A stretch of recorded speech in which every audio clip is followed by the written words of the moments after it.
Marahil kung kayo ang tatanungin kung sino ang pinakahambog na mga nakalaban ng ating pambansang kamao Manny Pacquiao, ay unang-unang papasok sa inyong isipan ay sina Kit Thurman, Manny Pacquiao, T-Rex arms.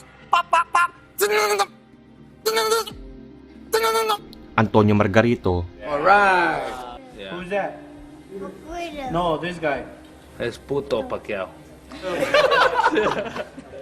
ASEAN. at si Adrian Broner.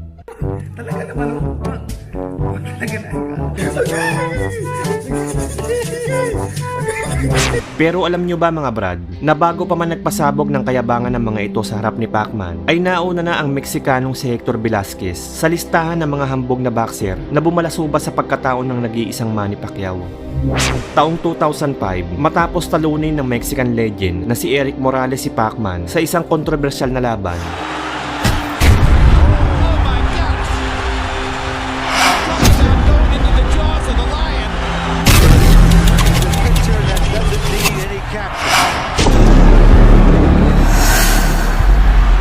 ay dito niya nga nakasagupa ang maangas at veteranong Mexican fighter. Ang kanilang laban ay ginanap sa Staples Center, Los Angeles, California, USA. Noong mga panahong ito mga brad, ay may kartada si Velasquez na 42 wins, 10 losses, at 31 dito ay natapos via knockout.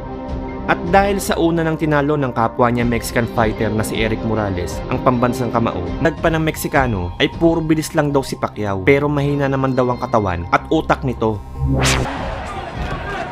Velasquez not as busy this round. There's that quickness of Pacquiao. Nice dig to the body by Pacquiao.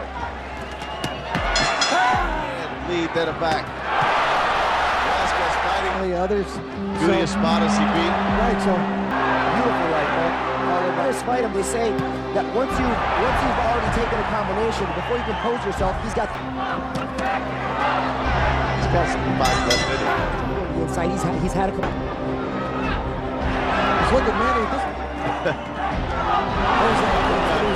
They asked him. Freddie actually asked him to translate for him. That's a beautiful move by Pacquiao. Yep. Oh, it's a beautiful. Great. Pick him up, pick him up, pick him up. Up with the uppercut and hit him with the uppercut.